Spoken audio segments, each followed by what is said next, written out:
Welcome to V3 news. లక్ష్యం సమాజహితం. నేను మహేష్. ముందుగా వార్తల ముఖ్యాంశాలు.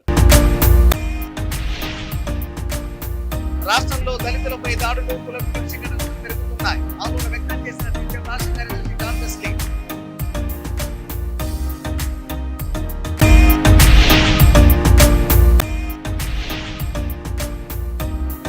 అర్హులైన ఒక్కరి పేరు కూడా ఓటర్ జాబితాలో మిస్ కాకూడదు. ఓటర్ జాబితా సవరణపై ఎమ్మెల్యే శ్రీగారి సమీక్ష.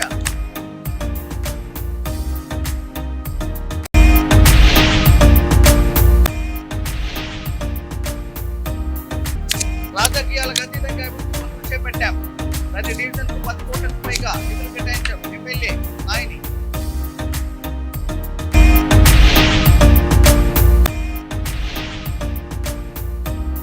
నగర్ లో వాహనాల రద్దీతో ప్రజలకు తీవ్ర ఇబ్బందులు. చౌరస్తా విస్తరణతోనే ట్రాఫిక్ సమస్యలు శాశ్వత పరిష్కారం. ఇక డీటెయిల్ చూస్తే రాష్ట్రంలో ఇళ్ల స్థలాలు లేని పేదలందరికీ 120 గజాల ఇళ్ల స్థలాలు కేటాయించాలని, గుడిసెల్లో నివసిస్తున్న వారికి పట్టాలు ఇవ్వాలని సిపిఎం రాష్ట్ర కార్యదర్శి జాన్ వెస్లీ డిమాండ్ చేశారు. హైదరాబాద్ లో ఏర్పాటు చేసిన విలేకరుల సమావేశంలో ఆయన మాట్లాడుతూ ఇందిరమ్మ ఇల్లు, డబుల్ బెడ్రూమ్ ఇళ్ల కేటాయింపును వేగవంతం చేసి అర్హులైన పేదలకు వెంటనే అందించాలని కోరారు. ప్రభుత్వం స్పందించకపోతే రాష్ట్ర వ్యాప్తంగా ఆందోళనను మరింత ఉధృతం చేస్తామని హెచ్చరించారు.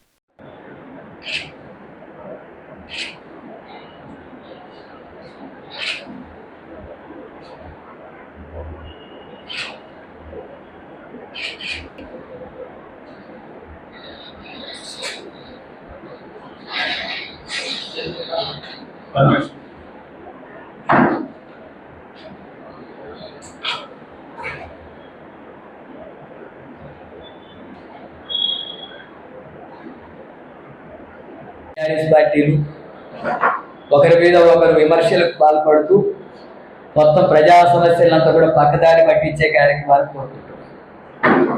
బీఆర్ఎస్ అధికారంలో ఉన్నప్పుడు 8 లక్షల కోట్ల రూపాయలు అప్పులు చేసిందని చెప్పి కాంగ్రెస్ పార్టీ మంత్రులు అంటుంటే, లేదు మేము 3,50,000 కోట్లు మాత్రమే చేశాం అని బాధ. ఇప్పుడు కాంగ్రెస్ అధికారంలోకి వచ్చిన తర్వాత మళ్ళీ 1,50,000 కోట్ల రూపాయలు వీళ్ళు అప్పు చేశారు. ఇప్పుడు మొత్తంగా చూస్తే రాష్ట్రంలో 7,70,000 కోట్ల రూపాయలు అప్పు. మరి వీళ్ళు 1,50,000 కోట్లు చేస్తే అంతకుముందు బీఆర్ఎస్ చేసినటువంటివి కేవలం ప్రభుత్వం చేసిందే కాకుండా కార్పొరేషన్స్ ఇవన్నీ కూడా చేసినాయి, కాంగ్రెస్ చేసినాయి. ఇవన్నీ కూడా కలిపినప్పుడు 7.5 లక్షల కోట్లకు పైగా అప్పు ఉన్నది అనేది వాస్తవం. అప్పులు చేసి దేనికి ఖర్చు పెట్టారు, ఎట్లా దుర్వినియోగం అయింది, ఎంత అవినీతి జరిగింది అనే విషయాల కంటే కూడా ఈ ఒకరి మీద ఒకరు విమర్శ చేసుకొని పక్కదారి పట్టించేటటువంటి చర్యలకు పాల్పడుతున్నారు. ప్రజా సమస్యలను పక్కన పెట్టి ఆ రకంగా ఒకరి మీద ఒకరు విమర్శలు చేసేటటువంటి వైఖరి కొనసాగిస్తున్నారు. ఇది ప్రజలు అర్థం చేసుకోవాల్సినటువంటి అవసరం ఉంది. ప్రజా సమస్యలు ఉన్నాయి. ప్రభుత్వం ప్రజలకు ఇచ్చిన వాగ్దానాలు అమలు జరగడం లేదు, ఆ అమలు చేసేటటువంటి చర్యలకు పూనుకోవడం లేదు, ఉద్యోగాలు భర్తీ చేయడం లేదు, నిరుద్యోగ వృత్తి ఇవ్వడం లేదు, అట్లాగే కౌలు రైతులకు 15,000 ఇవ్వడం లేదు, వ్యవసాయ కూలీలకు 12,000 ఇవ్వడం లేదు, మహిళలకు 2,500 ఇస్తామన్నది ఇవ్వడం లేదు. ఇలాంటివన్నీ కూడా మభ్యపెట్టి పేదలకు ఇచ్చిన వాగ్దానాలు మభ్యపెట్టే కార్యక్రమం చేస్తారు. బీఆర్ఎస్ అధికారంలోకి వచ్చినప్పుడు కూడా ఇదే పని చేశారు. వాళ్ళు దళిత బంధు అని చెప్పి 10 లక్షలు అని చెప్పి వాళ్ళు ఇవ్వలేదు, ఇంటికి ఒక ఉద్యోగం ఉపాధి అని వాళ్ళు ఇవ్వలేదు, అందరికీ డబుల్ బెడ్రూమ్ ఇస్తామని వాళ్ళు ఇవ్వలేదు. అట్లాగే అనేక వాగ్దానాలు చేశారు, వాటికి అమలు జరగలేదు. పెద్ద ఎత్తున అవినీతికి అక్రమాలకు పాల్పడేటువంటి ఘటనలు అప్పుడు కూడా జరిగాయి. అందుకనే దొందే అన్నట్టుగా ఎవరు అధికారంలోకి వచ్చిన ప్రజా సమస్యలు పరిష్కరించడంలో వాళ్ళ వైఫల్యాలు ఉన్నాయి, వాళ్ళ చిత్తశుద్ధి లేదు. అందుకే ప్రజలు కూడా అర్థం చేసుకోవాల్సినటువంటి అవసరం ఉంది. వామపక్షాలు అట్లాగే ప్రజాతంత్ర శక్తులు అనేక అంశాలు ప్రభుత్వంలో జరుగుతున్నటువంటి లోపాలని, గత ప్రభుత్వ లోపాలని తెలియజేస్తున్నారు. వాటన్నిటిని కూడా దృష్టిలో ఉంచుకొని నిర్దిష్టంగా నిజంగా ప్రజా సమస్యలు పరిష్కరించేటటువంటి రాజకీయాల వైపు ప్రజలు ఆలోచిస్తారు. ఆలోచించి తగిన గుణపాఠం చెప్పేటట్టుగా చర్యలు తీసుకున్నటువంటి పరిస్థితులు వస్తాయని చెప్పి ఆశిస్తున్నాం. ఇప్పటికైనా రాష్ట్ర ప్రభుత్వం ప్రజలకు ఇచ్చినటువంటి వాగ్దానాలు అమలు చేసేటట్టుగా చర్యలు తీసుకోవాలని చెప్పి డిమాండ్ చేస్తున్నాం. కంటోన్మెంట్ నియోజకవర్గంలో జరుగుతున్న ఓటర్ జాబితా ప్రత్యేక సవరణ ప్రక్రియపై ఎమ్మెల్యే శ్రీగణేష్ తన క్యాంపు కార్యాలయంలో వార్డుల వారీగా ఇన్ఛార్జీలు, బూత్ లెవెల్ ఏజెంట్లతో సమీక్ష నిర్వహించారు. ఈ సందర్భంగా ఓటర్ల నమోదు, తొలగింపులు, సవరణలకు సంబంధించి ఎదురవుతున్న సమస్యలను ఎమ్మెల్యే అడిగి తెలుసుకున్నారు. ప్రతి బూత్ లోను 18 ఏళ్లు నిండిన కొత్త ఓటర్ల నమోదు, చిరునామా మార్పులు, మరణించిన వారి పేర్ల తొలగింపు ప్రక్రియను పక్కాగా చేపట్టాలని సూచించారు.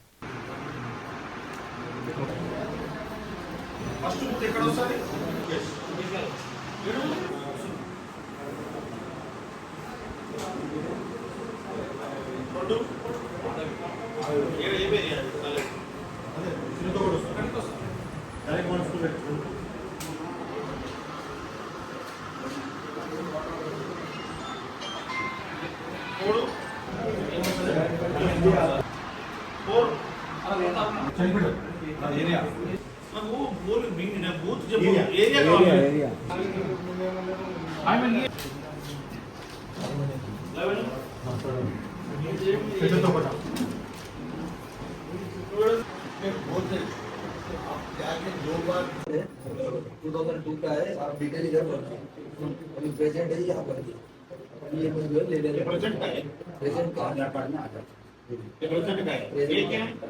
ये इसका ऑप्शन है यहाँ पे ये भरना डेट ऑफ बर्थ इधर लिखना आधार नंबर इधर लिखना मोबाइल नंबर इधर लिखना ग्रैंड फादर नेम इधर लिखना BLA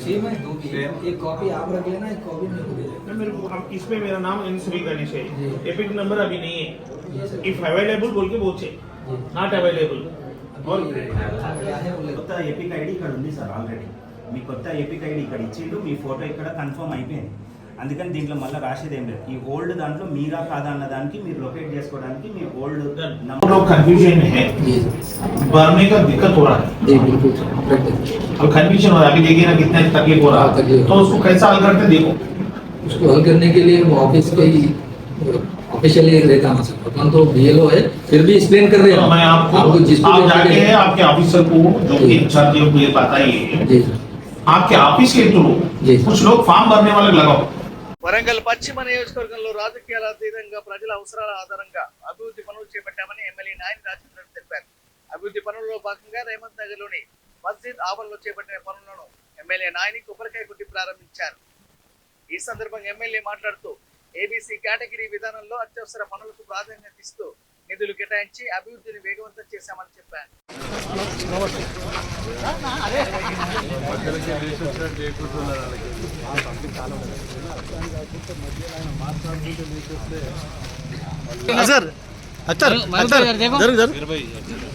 కొంచెం ముందు ఓకేనా ప్రైమ్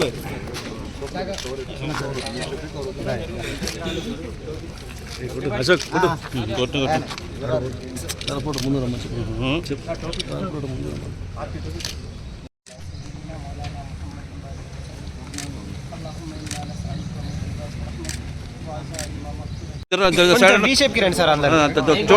చూడండి. షాద్నగర్ ప్రధాన చౌరస్తాలో రోజు రోజుకు వాహనాల రద్దీ పెరుగుతుండటంతో ట్రాఫిక్ సమస్య తీవ్ర రూపం దాల్చిందని ప్రజలకు ఇబ్బందులు తొలగించాలంటే ప్రధాన చౌరస్తాను వెంటనే విస్తరించాలని ఉద్యమకారుడు ఆర్ఎన్ రాము ప్రభుత్వాన్ని సంబంధిత అధికారులను కోరారు. చౌరస్తా వద్ద రహదారి విస్తీర్ణం లేకపోవడంతో ఉదయం సాయంత్రం వేళల్లో భారీ ట్రాఫిక్ జామ్ ఏర్పడి వాహనదారులు పాదచారులు తీవ్ర ఇబ్బందులు ఎదుర్కొంటున్నారని ఆయన తెలిపారు. చౌరస్తా వద్ద ప్రజలకు ట్రాఫిక్ సౌకర్యం కల్పిస్తూ సేవలు అందించిన ఆయన పట్టణ ప్రజల సౌలభ్యం కోసం చౌరస్తా విస్తరణ పనులను అత్యవసరంగా ప్రారంభించాలని అధికారులకు విజ్ఞప్తి చేశారు.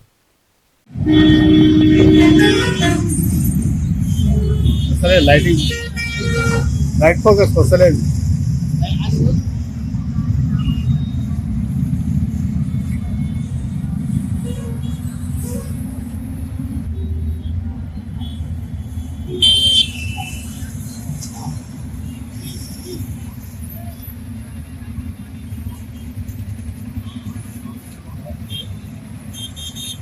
భారత ఎన్నికల సంఘం ప్రతిష్టాత్మకంగా చేపట్టిన ప్రత్యేక ఓటర్ల జాబితా సవరణ కార్యక్రమాన్ని విజయవంతం చేయడానికి ప్రతి ఒక్కరూ క్షేత్రస్థాయిలో చురుకుగా పనిచేయాలని చిల్కారాయణ డివిజన్ మాజీ కార్పొరేటర్ బండాల గీత ప్రవీణ్ ముద్రాజ్ పిలుపునిచ్చారు. ఈ సందర్భంగా బండాల గీత వీరప్పగడ్డ, అంబేద్కర్ నగర్, ఇందిరానగర్ పలు ప్రాంతాల్లో ఎన్యూమరేషన్ ఫామ్స్ పంపిణీ కార్యక్రమంలో పాల్గొన్నారు. అనంతరం వారు మాట్లాడుతూ పార్టీ నాయకులు, ప్రజాప్రతినిధులు, బూత్ లెవెల్ ఏజెంట్లు, కార్యకర్తలు తమ పరిధిలోని ఇంటింటికి వెళ్లి ఎన్యూమరేషన్ ఫామ్స్ పంపిణీ చేయాలని, అర్హులైన ప్రతి ఓటరుకి అవసరమైన సాయం అందించాలని సూచించారు.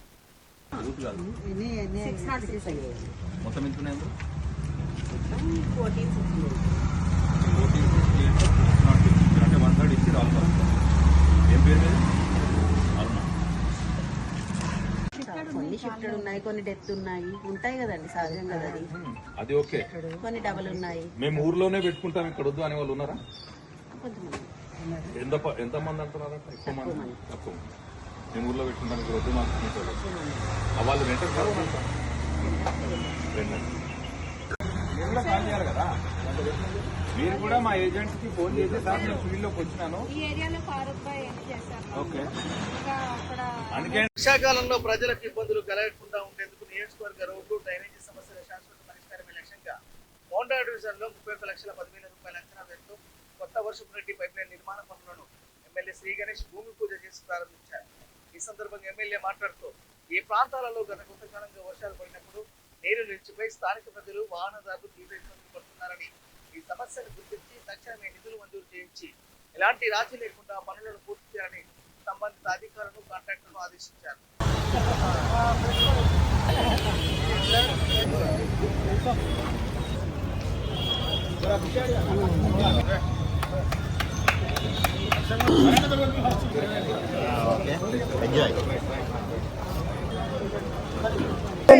మనం మర్చిపోతున్నాను మీడియా మిత్రులకి, కాంగ్రెస్ నాయకులకి, అల్లాడి పెంటయ్య నగర్లో ఉన్న ప్రతి ఒక్క అక్క చెల్లెలకి, అన్నదమ్ములకి హృదయపూర్వకంగా నమస్కారం. ఈరోజు మోండా డివిజన్లో 3 చోట్ల పనులు ప్రారంభోత్సవమవుతుంది. సేవరేజ్ లైన్లది 31 లక్షల రూపాయలతోటి ఈ యొక్క కార్యక్రమం. ఫస్ట్ అల్లాడి పెంటయ్య నగర్, సెకండ్ డొక్కలమ్మ దగ్గర, మూడోది కుమ్మరిగూడ దగ్గర, 3 దగ్గర ఏదైతే ఈ యొక్క డ్రైనేజ్ వ్యవస్థ బాగాలేక అనేక సంవత్సరాల నుంచి ఈ బస్తీ వాసులంతా ఇబ్బంది పడుతున్నారు.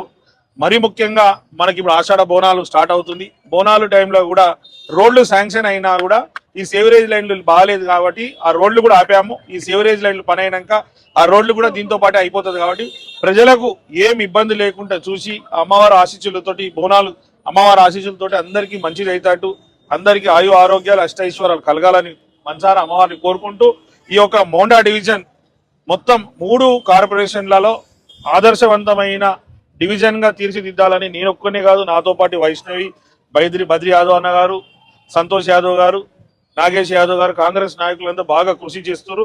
ముఖ్యంగా ఇక్కడ ఇంతగానం పనులు కావడానికి కూడా హెచ్ఎండబ్ల్యూఎస్ డిపార్ట్మెంట్ నుంచి పనులు అవుతున్నాయి, వాళ్ళు బాగా సపోర్ట్ చేస్తున్నారు. అదే మాదిరిగా ఎంఎంసీ వాళ్ళు కూడా బాగా సపోర్ట్ చేసి ఎక్కడ రోడ్ అడిగినా, ఎక్కడ స్టామ్ వాటర్ లేని అడిగినా కూడా, డ్రైన్ వాటర్ గురించి అడిగినా కూడా ప్రతిదీ వాళ్ళు సహకరిస్తున్నందుకు వారికి కూడా ధన్యవాదాలు. ముఖ్యంగా గౌరవ ముఖ్యమంత్రి గారు ఒక్క కార్పొరేషన్ తోటి మొత్తం వ్యవస్థ డెవలప్మెంట్ కాదు, 3 కార్పొరేషన్లు అయితే అందరికీ మెరుగైన సేవలు అందుతుంది.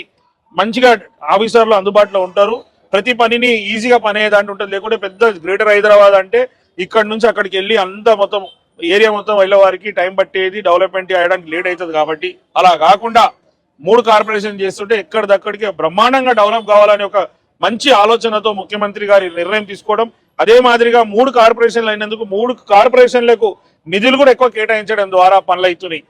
ఇక్కడ డివిజన్ల వారికి మంచిగా అవుతున్నా కూడా మీకు తెలుసు, మొన్ననే బోర్డు మీటింగ్ లో కూడా బడ్జెట్ విషయంలో కూడా మనకు వివరణ ఇస్తే మనకు 15 నుంచి 20 కోట్ల సంవత్సరానికి డెవలప్మెంట్ వరకు, మిగతా ఏదైతే బడ్జెట్ ఉంది జీతాలు, మిగతా సర్వీస్ ఓరియంటెడ్ ఉంది, వారికి కూడా ఇంత డబ్బులు ఉంటుంటే, ఇంత బడ్జెట్ ఉంటుంటే కంటోన్మెంట్ ఏరియాలో 8 వాళ్ళు కూడా బ్రహ్మాండంగా డెవలప్మెంట్ అయ్యేది. మాతోటి ఛాయశక్తుల సాధ్యమైనంత మేము టీమ్గా పనిచేస్తూ ముఖ్యమంత్రి గారితో వెళ్ళి ఎంతవరకు అయితే అంత నిధులు తీసుకొచ్చి డెవలప్మెంట్ చేయడానికి ప్రయత్నిస్తున్నాం.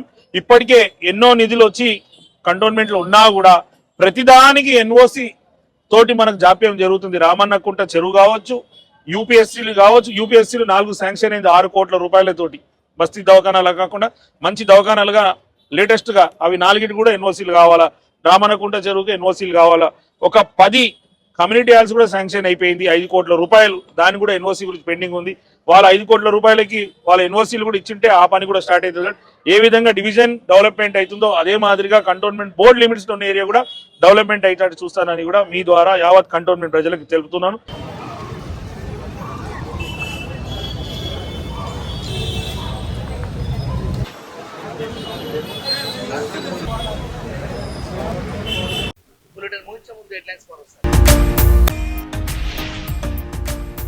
రాష్ట్రంలో దళితులపై దాడులు, కుల వివక్ష పెరుగుతున్నాయి. ఆందోళన వ్యక్తం చేసిన రాష్ట్ర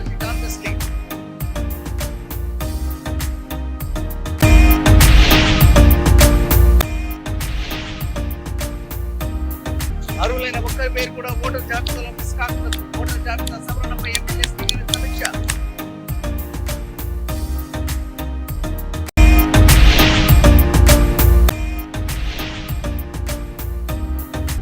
రాజకీయాలకు అతీతంగా అభివృద్ధి పనులు చేపట్టాం.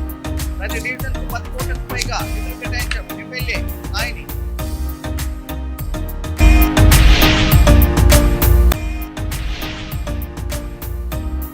నగర్ లో వాహనాల రద్దీతో ప్రజలకు తీవ్ర ఇబ్బందులు. చౌరస్తా విస్తరణతోనే ట్రాఫిక్ సమస్యకు శాశ్వత పరిష్కారం.